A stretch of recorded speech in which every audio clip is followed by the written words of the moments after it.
శిల్పుల్లో ఎన్ని రకాలు ఉన్నారు?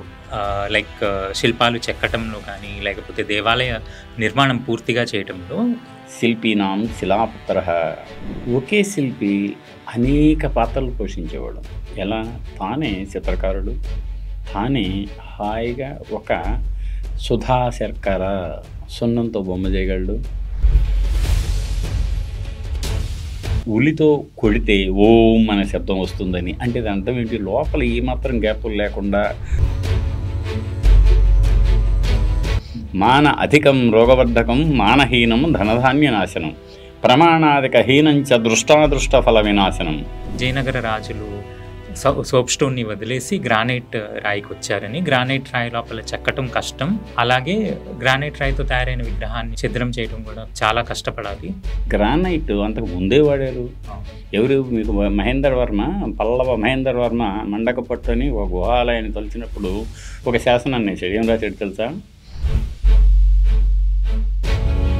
పుం స్త్రీ నపుంసకా చేతి శిలా త్రివిధం భవేత్. 3 రకాల శిలలు ఉంటాయి. ఈ 3 రకాల శిలలు గుణాన్ని బట్టి ఒక దేవాలయం నిర్మాణంలో మొత్తం మీద స్థపతి పాత్ర ఏంటి? చాలా నేత్రోన్మీలనంతో సహా నాకు కొంచెం వివరించి చెప్పండి.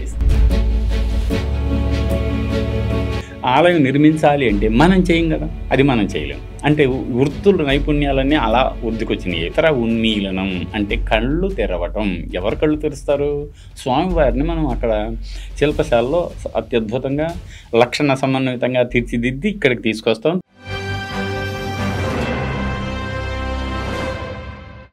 త్రీటీవీ ప్రేక్షకులకు నమస్కారం. శిల్పశాస్త్రం గురించి వివరణతో మనకి చెప్పేందుకు ఈమని శివనాగిరెడ్డి గారు మన మధ్యన ఉన్నారు. వారి నుంచి శిల్పశాస్త్రానికి సంబంధించిన కొన్ని ఆసక్తికరమైన విషయాలు తెలుసుకుందాం. నమస్కారం సార్. నమస్కారం అండి. శిల్పుల్లో ఎన్ని రకాలు ఉన్నారు? లైక్ శిల్పాలు చెక్కటంలో కానీ, లేకపోతే దేవాలయ నిర్మాణం పూర్తిగా చేయటంలో ఒక స్థపతి పాత్ర ఏంటి? దీని గురించి వివరించండి సార్.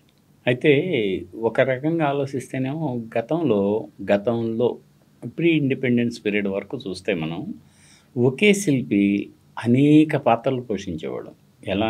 తానే చిత్రకారుడు, తానే హాయిగా ఒక సుధా శర్కర సున్నంతో బొమ్మ చేయగలడు. కడు చర్కర అని ఒకటి ఉంటుంది. అంటే దాన్ని బంకతో ఒక రకమైనటువంటి పదార్థాన్ని తయారు చేసి దాన్ని క్రమక్రమంగా అలవర్చుకు గోవిందరాజ స్వామి టెంపుల్ అంటాం తిరుపతి. ఆ గోవిందరాజ స్వామి విగ్రహం శిల్పం కాదు, అది కడు శర్కర లేక అది ఒక రకమైనటువంటి తయారు చేస్తారు. అంటే రంప పొట్టు, కొంచెం తుమ్మబంక, కొంత బట్ట, ఇవన్నీ కలిపి అలా చేసుకుంటూ అది ఒక కొత్త రకమైన విధానం. అలా అది చేసేవారు. ఆ తర్వాత శిల్పాన్ని చెక్కేవాడు, ఆ తర్వాత కొయ్యని చెక్కేవాడు, ఆ తర్వాత మెటల్ కాస్టింగ్ చెక్కేవాడు, ఆ తర్వాత బంగారంలో స్వర్ణమయ విగ్రహాన్ని కూడా తీర్చిదిద్దేవాడు. దంతంలో కూడా చేసేవాడు, శంఖంలో కూడా చేసేవాడు. శాంఖికులు అంటారు వాళ్ళని.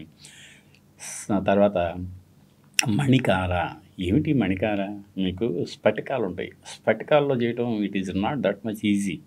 దానికి ప్రతి ఈ ధాతువుకి సంబంధించి ఉలులు మారతాయి, చెక్కే విధానం మారుతుంది. ఇక దాన్ని పెద్దగా కొడుతూ ఉండాలి రాయిని, గట్టి గ్రానైట్ రాయిని. ఇక్కడికి వచ్చేసిన తర్వాత బలపపు రాయి అని ఉంటుంది మీకు మన బనగానపల్లి ఏరియాలో. ఆ బలపపు రాయి, దుర్గి, ఇవన్నీ కూడా మెత్తటి రాయి. ఆ మెత్తటి రాయికి తగ్గట్టుగానే మనం వాడుకోవాలి. దీని మీద కొడతానంటే కుదరదు. అట్లా తరఫీదుల్లోనే ఇస్తారు మాకు, ఒక్కొక్క దాన్ని బట్టి ఒక్కొక్క వస్తుగుణ దీపికలాగా అనమాట. ఇక్కడికి వచ్చేసిన తర్వాత ఇదివరకు ఇలా అందరూ ఒకే వ్యక్తి అన్నీ చేయగలిగిన సామర్థ్యం ఉండేది. రాను అలా కాదు. ఉదాహరణకి రాయి కావాలి మీకు. రాయిని మనం ఇప్పుడేమంటాం? వడ్డేవాళ్ళు అంటాం, వడ్డెర్లు అంటాం మనం. వాళ్ళు కూడా సామాజిక ఉన్నత చలనంతో అగ్నికుల క్షత్రియులను ఒక ఏదో పేరు పెట్టుకున్నారు. అలా వాళ్ళ అస్సలు రూపం ఆలోచిస్తే ఎవరైనా సరే ముందు కొండ నుంచి కానీ, బండ నుంచి కానీ, గుండు నుంచి కానీ రాతిని వేరు చేసి కావలసిన పరిమాణంలో మనకి రాయిని శిల్పశాలకు చేర్చాలి. అది అంతవరకే వాళ్ళ పని. Division of labour. వాళ్ళని ఏమనేవాళ్ళు తెలుసా? పాషాణికులు అంటారు. ఒక అలంపూర్ శాసనం, మన అమరావతి శాసనంలో పాషాణిక పదం ఉంది. అంటే రాయిని మాత్రమే ఆయన కృష్ణానదిలో నుంచి పెద్ద రాయిని తొలగించి చేసి బయటకు పంపేవాడు. స్తూపానికి చుట్టూ అమర్చినటువంటి ఆ రాతి శిలా కంచె. అలా పాషాణికులు అంటారు. ఇప్పుడు కూడా వీళ్ళే. ఇప్పటి వరకు మీకు ఎక్కడ చూసినా కూడా రాయి కావాలి కదా, ఆలయ నిర్మాణం కావాలి. ఈ రాయిల్లో మళ్ళీ కృష్ణశిల అని ఉంటుంది. అది అలా ఉలితో కొడితే ఓం అనే శబ్దం వస్తుందని. అంటే దాని అర్థం ఏంటి, లోపల ఏమాత్రం గ్యాపులు లేకుండా క్లోజ్డ్ గ్రెయిన్స్ ఉండేదాన్ని నల్లగా ఉంటే దాన్ని కృష్ణశిల అంటారు. అది దాని 3 రకాలు ఉంటాయి. ఆ 3 రకాల్లో స్త్రీ నపుంసక చేతి శిలా త్రివిధం భవేత్ 3 రకాల శిలలు ఉంటాయి. ఈ 3 రకాల శిలలు గుణాన్ని బట్టి రంగుని బట్టి నిర్ణయిస్తారు. అవి పురుష శిలను కేవలం విగ్రహాలకు, స్త్రీ శిలలను ద్వారబంధాలు, స్తంభాలు ఇలాంటి వాటికి, లేక స్త్రీమూర్తులు కూడా చేయమన్నారు. నపుంసక శిలలను కేవలం కప్పులకి, నేలకి, వీటికి మాత్రం వాడమన్నారు. వాటి యొక్క అది ఎలా అంటే కనుక్కోవచ్చు వాటిని. సో ఇది 3 రకాలు ఉన్నాయి కదా. మీరు చెప్పినట్టుగా ఆ క్వారీ నుంచి తెచ్చేవాళ్ళు క్వారీకే పరిమితం అవుతారు, పాషాణికులు క్వారీ మెన్ అంతే. దాని తర్వాత శిల్పశాలకు వస్తారు. శిల్పశాలలో ఈ తెచ్చిన రాయిని హాయిగా చిత్రకారుడు ఉండి బొమ్మ వేసి వెళ్తూ ఉంటాడు ఆయన. కానీ ఎవరైతే బొమ్మను చెక్కుతారో, సినారే ఒకసారి ఒక కవిత్వం చెప్పాడు, ఎన్నిసార్లు చెబితేవో కవిత్వం, ఎన్నిసార్లు చెక్కితేవో శిల్పం. అవునా కదా, నిజమే కదా. అదిగో అలా కొన్ని వందల సార్లు ఆయన రాసుకుంటాడు. అంతేగాని ఎవడో రాసిపోతే మళ్ళీ డివిజన్ కుదరదు. అది this is not a mechanical thing. ఆయన ఎనస్థీషియా చేసుకోగానే సర్జన్ చేయడం కాదు ఇది. అది ఈ శిల్పశాస్త్రంలో ఉన్న కాంప్లెక్స్ విధానం ఏమిటంటే అన్నీ ఒకడై చేస్తేనే దాంట్లో అనుకున్న మన బాల రాముణ్ణి చేసినటువంటి యోగి. ఆ యోగి ఎలా ఉంటుంది, తానే ఒక యోగి అయిపోవాలి.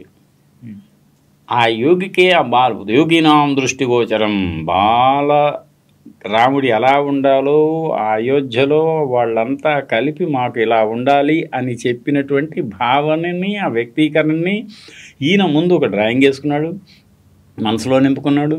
నింపుకున్న దాన్ని మళ్ళీ అభివ్యక్తం ఎలా చేశాడు, కవిత్వం ద్వారా తన అభివ్యక్తి చేస్తాడు కదా. శిల్పి ద్వారా తన మనసులో అప్పటికే ఏర్పడిన ఒక రూపాన్ని మనకు అందించాడు. ఇదిగో ఇలా ప్రతి శిల్పి కూడా తాను ఒక శిల్పీనాం శిలాపుత్ర. శిల్పి ఏమో తల్లి అంట, శిల్పీనాం మదర్, శిల పుత్రుడు అంట. అలా ఒక అమ్మ ఆకారమై ఒక బిడ్డను పుట్టించినట్టుగా తానే మనసులో అంతా అనుకొని పుట్టిస్తాడు. సరే, శిల్పి. దాన్ని తక్షక అంటారు వాళ్ళు. తక్షకుడు అంటే చెక్కేవాడు కదా, తక్షణం. తక్షశీల మీకు తెలుసు కదా. తక్షశీల అనే విశ్వవిద్యాలయం ఎలా వచ్చింది తెలుసా? శీలాన్ని శిక్షణ ఇచ్చేటువంటి ప్రదేశం అది. తక్షశిల కాదు అది. తక్ష అంటే తీర్చిదిద్దడం. శిల నుంచి శిల్పాన్ని తీర్చిదిద్దేవాడు తక్షకుడు. మా దగ్గర తక్షక. తర్వాత వర్ధకి. ఎవరి వర్ధకి?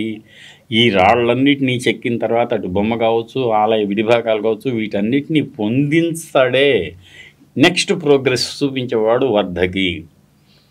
అసలు వీటన్నిటిని సమన్వయం చేసేవాడు ఎవడు? సూత్రగ్రాహి. ఆయన దగ్గర ఎప్పుడు ఒక మెజరింగ్ టేప్ ఉంటుంది, మెజరింగ్ రాడ్ ఉంటుంది. గజం బద్ద అంటాం కదా మనం. అలా మాకప్పుడు దేవాంగుళం అని ఉంటుంది. దేవాంగుళం నుంచి కిష్కు అని మాకు 33 అంగుళాల గజం మాత్రమే మాకు ఉంటుంది. 33 అంగుళాల గజం. ఆ గజం బద్ద రజ్జు తాడు ఉంటుంది, మెజరింగ్ రాడ్. ఈ రెండు ఎవరి దగ్గర అయితే ఉండి ఈయనే కొలతలు కొలిసి దీనికి ఇంత ఉండాలి, ఇంత ఉండాలి, దాటిపోకూడదు. మానం, ప్రమాణం, ఉన్మానం, ఉపమానం, లంబమానం ఇది షణ్మానాని. షణ్మానం సహితం ముఖ్యం. ప్రతిమం. ప్రతిమం మళ్ళీ ఏమిటి? చిత్రం, చిత్రార్థం, చిత్రాభాసమితి ప్రతిమం త్రివిధం భవేత్. 3 రకాలు ఉంటాయి. చిత్రాభాసం అంటే గోడ మీద వేసే బొమ్మ, దానికి నో ప్రొజెక్షన్, కొంచెం రిలీఫ్, కొంచెం ముందుకు వస్తాయే. మీరు ఎక్కడన్నా కుడ్య చిత్రాలు అంటాం. కరెక్ట్, వండర్ఫుల్ మాట. కొంచెం 3 అంగుళాలే బయటకు వచ్చి ఉంటాయి, మొత్తం రాదు. It is not 3D. కానీ ప్రతిష్ట చేసే బొమ్మ 3D. దానికి ముందు, పక్క, వెనుక 3 ఉంటాయి. పైనుంచి కూడా చూడవచ్చు మీరు. దాన్ని ఏమంటాం? షణ్మానం సహితం ముఖ్యం. 6 రకాలు ఉంటాయి. వీటిల్లో మీరు కనుక తప్పు చేస్తే మానాధికం రోగవర్ధకం. శిల్పికి ట్రాఫిక్ రూల్. మాన అధికం రోగవర్ధకం, మానహీనం ధనధాన్య నాశనం, ప్రమాణాధిక హీనంచ దృష్టాదృష్ట ఫల వినాశనం, ఉపమానం అధికం హీనంచ రాజా రాష్ట్ర వినశ్యతి అన్నాడు. గవర్నమెంట్ అట్లా చెప్పకపోతే ఏమవుతుందంటే రూల్స్ని అతిక్రమి ఏముందిలే అని అనుకోకూడదు. బికాజ్ అది నాకు ఉద్దేశించింది కాదు. ఒక విగ్రహం ఆలయంలోకి వెళ్ళింది అంటే మొత్తం సమాజానికి. ఇప్పుడు వెంకటేశ్వర స్వామి లాంటి ఒక మహోన్నత దేవుడు లేక అటు రాముడు భారతదేశం మొత్తానికి ఏకైక దేవుళ్ళుగా వెలసిల్లుతున్నారే, మరి వాటిల్లో మీరు ఈ తప్పులు దొరలటానికి మీరు రాజీ పెడితే ఎలా? అలా రాజీ పడకుండా నిజంగా శాస్త్రం ఏం చెప్పిందో అలాగే అత్యద్భుతక ఆధ్యాత్మిక పరిమళాలను వెదజల్లే ఒక దైవత్వం ఉట్టిపడే ప్రతిమను తీర్చిదిద్దాలి అంటే మీలో ఈ లక్షణాలన్నీ ఉండాలి. నియమ నిబంధనలను అతిక్రమించకూడదు అని నియమాలు ఉన్నాయి. అయితే వీటన్నిటికి మించి స్థపతి వర్గం అంటారు. నేను ఇందాక చెప్పాను కదా, తక్షక, వర్ధకి, సూత్రగ్రాహి, స్థపతి. ఈయన highest director general of town and country planning. ఆయన మాకు 4 రకాల వాస్తులు.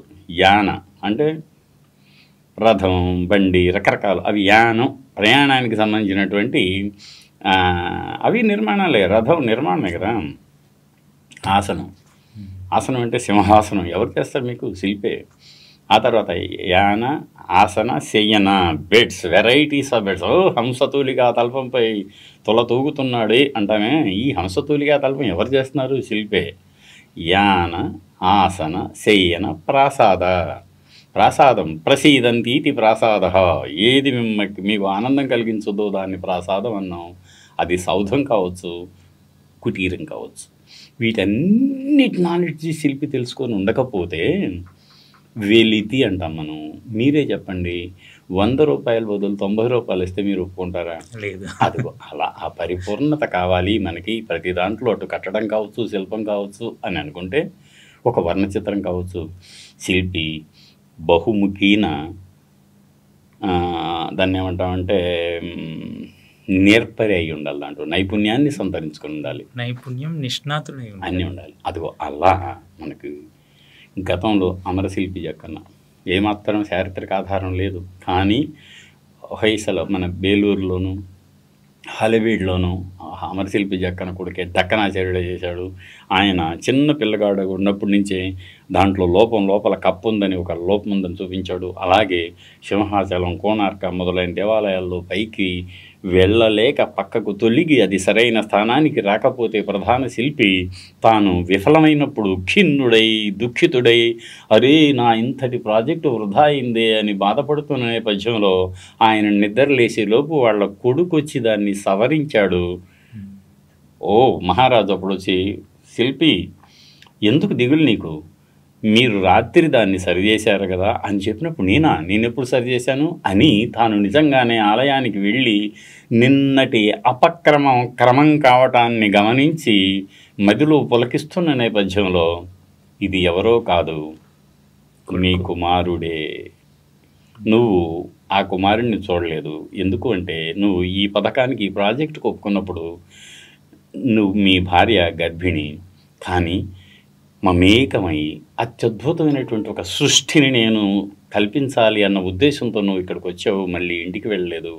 గత 21 సంవత్సరాల వయసులో అతడు ఎలా తయారయ్యాడు, నిన్ను మించిన వాడయ్యాడు. ఇది నాకు ఆనందం, నీకు ఆనందం, అందరికీ ఆనందం అని మహారాజులు ఇది అనేక సందర్భాల్లో మనకి వెలువాట్లోకి వచ్చాయి కదా.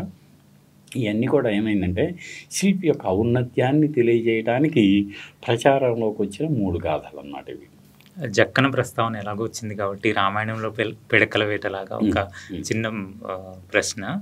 సిటీ ఆఫ్ విక్టరీ అని సల్మాన్ రష్దీ ఈ మధ్య రాసిన ఒక నవల లోపల ఆయన హొయసల కాలం లోపల హలబీడు ఆ ప్రాంతం లోపల శిల్పులు సోప్ స్టోన్ని వాడేవారని, అందులో చాలా సులువుగా, చాలా అందంగా, చాలా సులువు పక్కన ఉంచేస్తే ఆ విగ్రహం తయారైన తర్వాత మంచి కళని ఉట్టిపడే విగ్రహాలు తయారయ్యేవని, కాకపోతే ముష్కరులు వచ్చినప్పుడు దాడి లోపల సులభంగా ఛిద్రమైపోయేవి. అందుకని విజయనగర రాజులు సోప్ స్టోన్ని వదిలేసి గ్రానైట్ రాయికి వచ్చారని, గ్రానైట్ రాయి లోపల చెక్కటం కష్టం, అలాగే గ్రానైట్ రాయితో తయారైన విగ్రహాన్ని పడగొట్టడం కూడా, అంటే ఛిద్రం చేయటం కూడా కష్టం, చాలా కష్టపడాలి. సో వాళ్ళు వచ్చి కత్తితో ఒక వెయిట్ వేసేసి ముక్కు, చెవులు ఇలాంటివి ముస్లిం రాజులు వచ్చి అటాక్ చేసినప్పుడు అలా జరిగేది. నిజంగానే సోప్ స్టోన్ నుంచి గ్రానైట్‌కి మారటం అనేది అది వాస్తవమా? ఈ లేకపోతే ఆ ఈ నవల విషయం కోసం ఇది ఆయన రాసుకున్నది. ఎందుకంటే గ్రానైట్ అంతకు ముందే వాడారు. అవును. ఎవరు మీకు మహేందర్ వర్మ, పల్లవ మహేందర్ వర్మ మండకపట్టు అని ఒక గుహాలయాన్ని తలిచినప్పుడు ఒక శాసనాన్ని వేసాడు. ఏం రాశాడు తెలుసా? I have chosen this mode of excavating a cave and built a beautiful mandir without using brick, mortar or wood. అవన్నీ కొంతకాలమే ఉంటాయి కదా. నేనేం చేశాను, శాశ్వతంగా ఉండటానికి ఎన్నుకున్నాను ఈ పద్ధతి అని చెప్పాడే, అది గ్రానైట్ రాయి. గ్రానైట్ అనేది ముందు నుంచే ఉంది, ఇప్పుడే కాదు కదా. మీకు అమరావతి శిల్పానికి బయట రైలింగ్ ఎంత పెద్ద గ్రానైట్ కృష్ణానదిని తెచ్చి కట్టారు. గ్రానైట్ అనేది కేవలం వీళ్ళు ఏమైందంటే హొయసల్ ప్రాంతానికి ఈ హసన్ జిల్లా అంతా కూడా స్థానికంగా ఎవరైనా స్థానికంగా ఏది అందుబాటులో ఉంటే అదే వాడుకుంటాం కదండి, అవునా కాదా? ఇప్పుడు పుదీనా దొరకపోతే ఏం చేయలేము. ఇంపోర్ట్ చేసుకుని రోజు పుదీనా వేసుకోవాలని అందరూ అనుకోరు. స్థానికంగా వస్తున్నట్టు కొత్తిమీరను వాడుకుంటారు హాయిగా. అలా వాళ్ళు కూడా ఏం చేశారు, చిన్న దాన్ని సిస్ట్ అంటారు, SCIST. సిస్ట్ అనేది ఒక రకమైనటువంటి బల్పపు రాయి కేటగిరీ. చాలా మృదువుగా ఉంటుందన్నమాట. పైకి కఠినం అనిపించును, లోన వెన్న కనిపించును అని సినారే చెప్పాడు, గుర్తుందా మీకు? అలా అసలు శిల్పికి ఏది కఠినం కాదండి. మాకు మొట్టమొదటి బల్పపు రాయి, తర్వాత గ్రీన్ గ్రానైట్, తర్వాత granite, white granite, grey granite, తర్వాత బ్లాక్ బసాల్ట్లో కూడా మాకు శిల్పాన్ని తయారు. బ్లాక్ బసాల్ట్లో కొట్టేప్పుడు ప్రతిరోజు ఇక్కడ రక్తం కారేది. ఇలా కుట్టినప్పుడల్లా ఈ సూర వచ్చి ఇక్కడ తగిలి రక్తం కారేది. ఒక్కొక్కసారి తెలియకుండానే మాకు ఇదిగో దీని మీద సుత్తి దెబ్బ పడేది, ఉలి జారిపోయేది. సుత్తి రాయికి మధ్య ఇక్కడ దెబ్బ తగిలి ఎన్నిసార్లు ఈ బొటన వేలు దెబ్బతింటుందో తెలుసా మీకు? కానీ మరి ఒక చిన్న దెబ్బకే బొటన వేలికి మనం అల్లకల్లోలం అయిపోతామే, ఆ శిల ఏమనుకోవాలి మరి అని మాకు మేమే సంతృప్తి పడి నో ఇదెంత దెబ్బ, అది ఎన్ని దెబ్బలు తింటుంది అని ఆ రూపం కోసమే తప్పిస్తాం. కాదు కొంతకాలం కళ్ళల్లో ఇన్నిసార్లు కళ్ళల్లో ఆ రవ్వలు పడతాయో తెలుసా మీకు? పడినప్పుడు మేము ఐ డాక్టర్ దగ్గరికి వెళ్ళాం. మా దగ్గర ఉన్న ఇంకొక సీనియర్ శిల్పి ఇమీడియట్గా మా దగ్గర అక్కడ మీకు చిన్న కొబ్బరి పీస్ ఉంటుంది కదా, కొబ్బరి ఈనెని అలా మడిసి దానికి పెట్టి టక్కున లాగేస్తాడండి. నాకు ఎన్నిసార్లు పడిందో నాకే కదా, ప్రతి శిల్పి కూడా పడుతుంది అది. మేము లేదు అంటే డాక్టర్ దగ్గరికి పోవాలంటే మా దగ్గర డబ్బులు ఉండవు, పోలేము. వాడు మళ్ళీ వారం రోజులు నువ్వు ఉండంటే భుక్తి గడవదు. దీనికి ఎక్కడికక్కడేనండి మదర్ ప్రకృతి అనేది గొప్ప తల్లి లాంటిది కదా, ఎక్కడెక్కడ సమస్యలకి అదే పరిష్కారం ఇస్తుంది. అలా మీరు చెప్పింది సల్మాన్ రషీదీ రాసినటువంటి నేపథ్యం బహుశా ఆయన కాల్పనికం కావచ్చు, అది మాత్రం కాదు. ఎందుకంటే అంతకుముందే పల్లవులు గ్రానైట్ వాడారు, చాళుక్యులు గ్రానైట్ వాడారు, గ్రానైట్ వాడారు. మళ్ళీ వీళ్ళు కూడా ఎవరు రాష్ట్రకూటులు గ్రానైట్ వాడారు, తూర్పు చాళుక్యులు గ్రానైట్ వాడారు. ఎక్కడో దొరకనప్పుడు మాత్రం ఇప్పుడు ఉదాహరణకు కోస్తా మీకు ఒరిస్సాకి వెళ్తే మీకు ఏమైంది, కొండలైట్ అనే రాయే దొరుకుతుంది అక్కడ. మీకు అతి కష్టం మీద ఎక్కడి నుంచో తెచ్చుకోవాలి మీరు, కష్టం కదా. అదే రాయితోనే మీకు లలితగిరి, రత్నగిరి, కందగిరి, పూరి, ఒరిస్సా అన్ని పూరిలో టెంపుల్స్ అన్నీ కూడా అదే రూపుదిద్దుకున్నాయి. ఎక్కడికక్కడ ఆ స్థానిక రాయినే వాడతారనమాట. ఒక దేవాలయం నిర్మాణంలో మొత్తం మీద స్థపతి పాత్ర ఏంటి? చాలా నేత్రోన్మీలనంతో సహా నాకు కొంచెం నేనేమంటే స్థపతి అనేది మీరు ఒక యజమాని, ఇన్ ది సెన్స్ కర్త. మీ మనసులో అయ్యో గ్రామం కొత్తగా నిర్మించుకున్నామే, ఇప్పుడు అసలు మీకు ఆశ్చర్యం, ఒక మాట చెబితే మీకు పిచ్చెక్కిపోద్ది. ఏమిటంటే అది ఇప్పటివరకు 2 రాష్ట్రాల్లో 36,000 రిజిస్టర్డ్ దేవాలయాలు ఉన్నాయి. ఎన్ని? 36,000. అవి రిజిస్టర్డ్ ఎండోమెంట్స్లో. కానీ ప్రతిరోజు 100 యాడ్ అవుతున్నాయండి. ప్రతిరోజు 100. ఎందుకు యాడ్ అవుతున్నాయి అంటే కొత్త కాలనీలు వస్తున్నాయి. మరి కాలనీలో కావద్దా?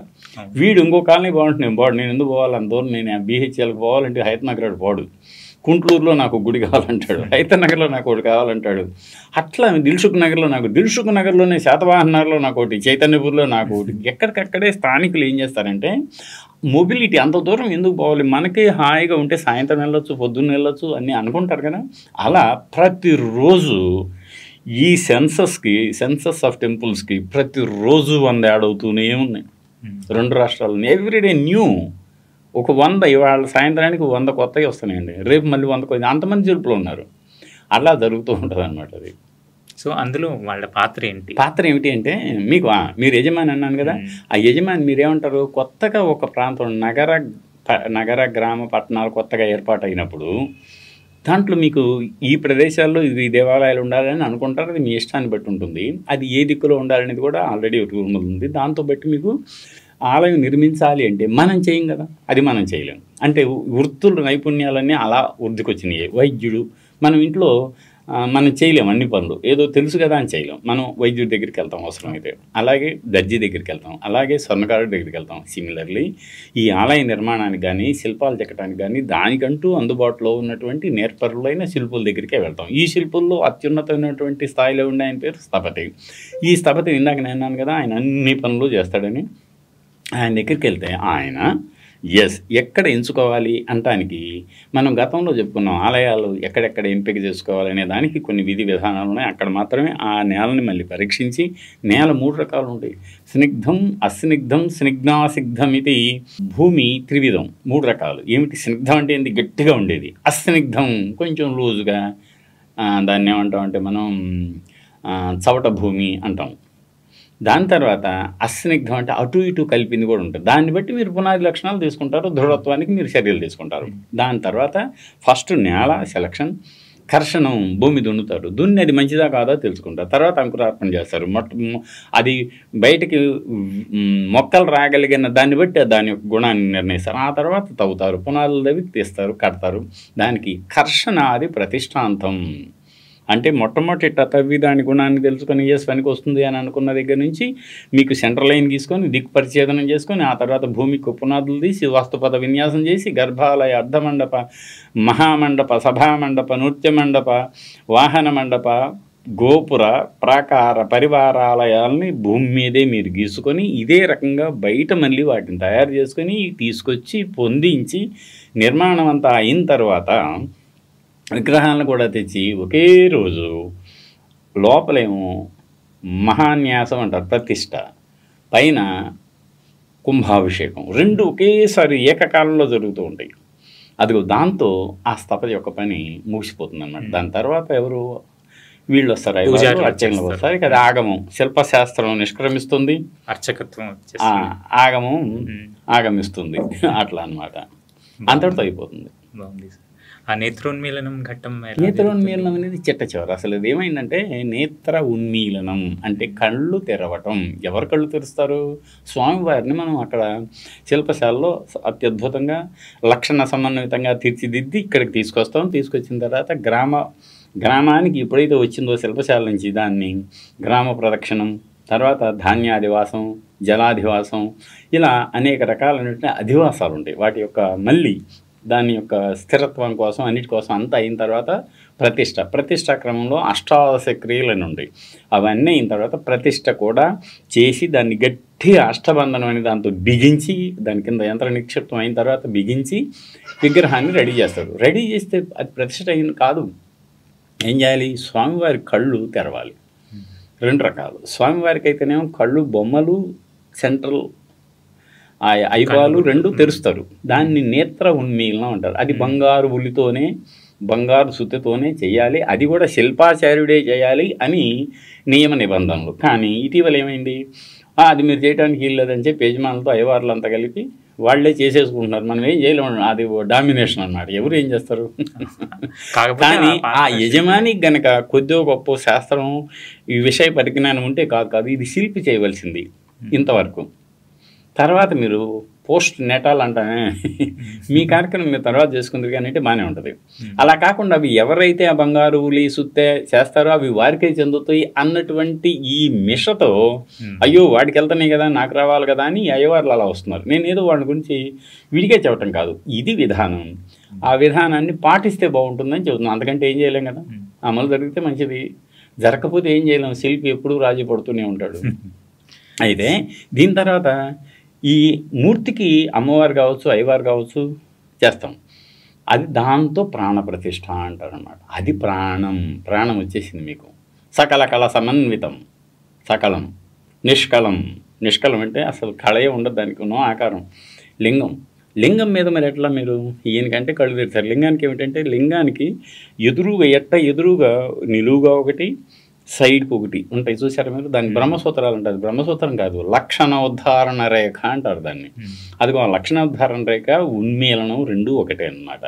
విగ్రహానికైతే నేత్రోన్మీలనం అంటాం, లింగానికైతే లక్షణోద్ధారణ అంటారు. ఇవి రెండు అయిన తర్వాత నిలువుగా 2 గీతలు మాత్రమే ఉంటాయి. చూసాను నేను. ఇంకా నిలువుగా ఒకటి ఇలా ఉంటుంది ఒక గీత, ఓకే. ఆ గీతకి సైడ్గా ఇలా ఇలా సేమ్ సైడ్కి ఉంటుంది. మనకి లింగం మన పురుషాంగాన్నే ఇలా మీరు కింద నుంచి పైకి లేచినప్పుడు ఎలా ఉంటుందో అదే కదా. మీరు గుడిమల్లం పరశురామేశ్వరంలో లింగాన్ని చూడండి చాలు అట్లా. సో ఇదైన తర్వాత చిట్ట చివరి మహాకుంభాభిషేకం అయిన తర్వాత అప్పుడు యజమాని శిల్పిని దంపతి సమేతంగా సత్కరించాలి. ఆ సత్కరణ రకరకాలు ఎవరికి తోసినట్టుగా వారు చేస్తూ ఉంటారు. అది కూడా లేదు ఇప్పుడు. రాను ఏం చేస్తారంటే ప్యాకేజెస్ అని వచ్చినాయి. అయ్యవార్లు ఎవరైతే ప్రతిష్ఠ చేస్తారో వాళ్ళు మాత్రం 11 మంది వస్తాం, మాకు మంచి స్టార్ హోటల్లో ఉండాలి చెప్పలేము. మనం ఎవరినో తృణీకరించి నేను మాట్లాడలేదు, కానీ ప్రస్తుతం అమల్లో ఉన్న విధానం అది. దాని బదులు అట్లీస్ట్ ప్రతిష్ఠ అవంగానే స్థపతిని సత్కరించడంతో ఆ కార్యక్రమానికి వందన సమర్పణం అనమాట. అయ్యవార్లకి చేసుకునేది మీరు చేయండి, వాళ్ళు మీకు దాన్ని ఏమంటాం ఆశీర్వచనం ఇస్తారు. ఆ రోజు మీరు వారికి చేసి చేయండి, కాదని అంటలేదు కదా. ఇక్కడ ఇద్దరు అంతవరకు సమానంగానే ఉండాలి అంటే అది జరగట్లేదని కొంచెం ఇబ్బంది. ఏదో వారు ఇచ్చే కాసుల కోసం కాదు, అది ఒక విధానం తప్పుతుంది కదా, గాడి తప్పుతుంది కదా అని బాధ. మీరు చూసిన శిల్పాల్లో ఇప్పటి వరకు సర్వసాధారణంగా మనకు కనిపించే శిల్పాలు ఏంటి, అసాధారణంగా అంటే ఎక్కడా లేదు సర్వసాధారణంగా కల్పించేమంటే గమ్మత్ ఏమైందంటే ఇప్పుడు ఉన్నటువంటి ఇప్పటి భక్తులు అనుకోండి, మనం క్విక్గా పోతూనే కారులోనే ఊరికే కిటికీ తీసి ఇటు దండం పెట్టుకోవటం, మళ్ళీ ఇటు వస్తే ఇటు దండం పెట్టుకోవటం జరుగుతుంది. అసలు ఆగట్లేదు. గుడికి వెళ్తున్నాము ఇమీడియట్గా ఎవరినో రికమెండేషన్ పెట్టుకొని నాకు ఇమీడియట్గా దర్శనం కావాలి, నేను బయటకు. అది మీరు ఏమనుకుంటున్నారు, మీరు తృప్తి పడుతున్నారు ఏమిటి ఆయన చూశాను నేనని. అది విధానం కాదు కదా. మీరు ఏం చేయాలి, అక్కడికి వెళ్ళినప్పుడు ఆలయంలో శుచిగా శుభ్రంగా తయారై ఆలయం చుట్టూ ప్రదక్షిణ చేసి, ప్రదక్షిణ సమయంలో ఆలయ వాస్తు విశేషాలని శిల్పకళా శోభను మీరు చూసి తరిస్తారు కదా. అది మీకు తెలియని విషయాలు అనేకం తెలియజేస్తుంది. మన వారసత్వంగా వచ్చినటువంటి శిల్పకళ వైభవ ప్రభావాలను ఒక్కసారి మీరు అంచనా వేసుకోవటానికి గతంలో ఎలా ఉండేదా, ఇప్పుడు కూడా ఎలా ఉంటే ఎంత బాగుంటుంది అని ఒక స్పృహ కలిగించుకోవటానికి ఈ ప్రదక్షిణ దోహదం చేస్తుంది. 2, ఇదివరకు మీరు మహాబలిపురం వెళ్ళారు, కంచి వెళ్ళారు, కుంభకోణం వెళ్ళారు, ఇప్పుడు మహానంది వెళ్ళారు, అలంపూర్ వెళ్ళారు. అదిగో అక్కడికి ఇక్కడికి ఏమిటి తేడా అనేది కూడా మీరు అర్థం చేసుకొని మీలో ఒక చక్కటి అవగాహన కలుగుతుంది. ఈ శిల్పకళా పరిణామాన్ని బట్టి వాస్తు విన్యాసాన్ని కూడా తెలుసుకోగలుగుతారు. అలా కాకుండా క్విక్గా రావడంతో ఏమవుతుంది, you are not at all doing justice for your visit. మీరు ఏమిటో అయిపోయిందని అనిపించుకుంటామే, అలా అనకుండా మీరు అనుభవంలోకి తెచ్చుకోలేకపోతున్నారు. ఇప్పుడైతే మీరు అక్కడ ఇవన్నీ చూసి అప్పుడు ఆలయంలోకి ప్రవేశిస్తే అప్పుడు నిజంగా మీరు మిమ్మల్ని మర్చిపోయి ఒక ఆధ్యాత్మిక వినువీధిలో విహరించి మీరు నిన్నటి వరకు చేసినటువంటి ఈ రకరకాల ఏమంటాం దోషాలు ఏమైతే ఉన్నాయో మన ప్రవర్తనలో వాటిని అధిగమించడానికి ఆ రోజు కారకం కావాలి, ప్రేరకం కావాలి అంటే మీరు ఆ సమయం వెచ్చిస్తే కదా. సో సామాన్యంగా కనిపించే విగ్రహాలు చాలా ఉంటాయి, అవన్నీ రొటీన్. ఉదాహరణకి శివుడికి సంబంధించిన రూపాలు, విష్ణువుకి సంబంధించిన చెన్నకేశవ, త్రివిక్రమ ఇలాంటివన్నీ ఉంటాయి. కానీ వాటిలో విష్ణువుకి సంబంధించిన వాటిల్లో విలక్షణం ఉంటాయి. యోగ భోగ వీర అభిచరిత అని 4 రకాలైనటువంటి రూపాలు విష్ణువుకు ఉంటాయి. అవి మనం ఎక్కడ తెలుసుకోవడానికి అవకాశం ఏదైనా అనుకోవద్దు. మీకు ఏది కావాలంటే దొరుకుతుంది కదా అందుబాటులో. పుస్తకాలు చదువుకోవచ్చు, పోయినప్పుడు చూడవచ్చు, తెలియనప్పుడు ఎవరినన్ను అడగవచ్చు. ఆ ప్రయత్నం చేయట్లేదు మనం. అయితే ఇలా ఒక విలక్షణమైనటువంటి విగ్రహం, ఉదాహరణకి శివుడిని ఎప్పుడూ లింగంలోనే ఉంటాడు మీకు, అవును కదా. కానీ హేమావతి అని ఉంది ఒకటి మీకు, అనంతపురం మడకశిర దగ్గర. ఆ హేమావతిలో శివుడు సిద్ధేశ్వర స్వామిని, శివుడు విలక్షణంగా కూర్చున్నటువంటి ఒక రూపం ఎంత హాయిగా ఉంటుందంటే ఆశ్చర్యం. ఒకటి శివుడు మీకు దేవత రూపంలో ఉంటాం, శివుడు ప్రతిమ రూపంలో ఉంటాం. ఇంకొకటి చిత్తూరు జిల్లాలో ఒక ఊరు ఉంది, దాని పేరు ఆ ఊరిలో ఏమంటే శివుడు అలా శేషశాయి విష్ణువు ఎలా ఉంటాడో శివుడు కూడా అలా పడుకున్నటువంటి ఒక రూపం ఉంటుంది. చిత్తూరు జిల్లాలో దాని పేరు మర్చిపోయాను నేను. అత్యద్భుతం, అది విలక్షణం ఇవి. అంతేకాకుండా మీకు పురావస్తు లిపి శాస్త్రవేత్త పరబ్రహ్మశాస్త్రి గారి ఐడియా ఉంటుంది కదా, పివి పరబ్రహ్మ అనేక శాస్త్రాలు పరిష్కరించారు. కాకతీయులు ఆయన పరిశోధన గ్రంథం. వాళ్ళ ఊరు గుంటూరు జిల్లాలో. ప్రస్తుతం మీరు కృష్ణానది కరకట్ట అంటాం, కుడివైపు కరకట్ట మీద వెళ్తుంటే కొండూరు, పెదకొండూరు అని వస్తుంది. విజయవాడ నుంచి అట్ట కరకట్ట మీద వెళ్తుంటే, కొల్లిపర వెళ్తుంటే అక్కడ పెదకొండూరులో ఆనందేశ్వర ఆలయం అని ఉంది. అది ఆనంద గోత్రీకులు కట్టింది 4వ శతాబ్దంలో. అందులో ఆ శివలింగం మీద అది పాలరాయి అప్పుడు బౌద్ధం అను అలా వచ్చింది. దాని మీద ఆశ్చర్యం ఏమిటంటే, మీకు లింగం మీద ముఖలింగం ఉండటం వేరు, ముఖం శివుడు ముఖం ఉండటం వేరు. అలా దాన్ని ముఖలింగం అంటాం. ఏకముఖలింగం ఉంటుంది, చతుర్ముఖలింగం ఉంటుంది. అలా కాకుండా దాని మీద అర్ధనారీశ్వరుని యొక్క బొమ్మ ఉంది. ఆశ్చర్యం కదా, first of it's kind in entire Indian context. అలాంటివి మళ్ళీ 2 దొరికినాయి. ఆ తర్వాత అది అరుదైనటువంటి విగ్రహం అన్నాడు, అలాంటిది దొరకదు. కీసరగుట్టలో అమ్మ తల్లి విగ్రహం దొరికింది. అమ్మ తల్లి విగ్రహాలు చాలా ఉంటున్నాయి, కానీ ఈ అమ్మ తల్లి విగ్రహం ఏమిటో తెలుసా? శైవులు వైష్ణవులు ఇద్దరు విడిపోయి ద్వేషించుకొని ఘర్షించుకునే స్థాయికి వచ్చినప్పుడు ఈవిడ శక్తి నో ఇది పాడి కాదు అని ఆవిడ అమ్మ తల్లి 2 చేతుల్లో ఇక్కడేమో నరసింహస్వామిని, ఇక్కడ శివలింగాన్ని రెండింటిని మోస్తుంది. విష్ణువు శివుడు ఇద్దరూ సమానమే, హరిహర తత్వం. ఇది మరి అరుదైందా కాదు? ఇలా చాలా ఉన్నాయి. దాని మీద ప్రత్యేకంగా పెట్టుకుందాం. ఇంకొకటి మీకు ఇంకొక మాట చిట్ట చివరి చెబుతాయి. ఎక్కడా మీరు చూడని మరో శిల్పం ఉంది. మీరు పౌరాణిక బుద్ధుడు అంటాం కదా, అంటే ఆయన త్రిపురానికి వెళ్ళాడు, ఆయన నగ్నంగా ఉన్నాడు, ఇదనేది ఒక పురాణాల్లో చెప్పిన బుద్ధుడు. ఆ పురాణ బుద్ధుని శిల్పం రామాయణంలో ఉంటుంది. ఆయన నగ్నంగా ఉన్నట్టు, ఆ పక్కనే మళ్ళీ ఈ త్రిపురాసురుల స్త్రీలు ఉన్నట్లు. చాలా ఆశ్చర్యం, ఎక్కడ లేదు అసలు, ఫస్ట్ ఆఫ్ ఇట్స్ కైండ్. మిగతా బుద్ధుడు ఎక్కడైనా మామూలుగా ఉంటాడు. ఇది రామప్ప దేవాలయంలో మధ్య రంగమండపంలో పైన సెంటర్లో దక్షిణ వైపు ఉన్నటువంటి దూలం మీద చెక్కబడి ఉంది. అందరూ దాన్ని ధన్వంతరి న్యూట్గా ఉండడు కదా. ఇది పురాణ బౌద్ధ శిల్పం, బుద్ధుని యొక్క శిల్పం. అది ఇది రేర్, అరుదైన శిల్పం. ఇలా చాలా ఉన్నాయి. అసలు దానికి ఒక మాడ్యూలే పెట్టుకుందాం మనం.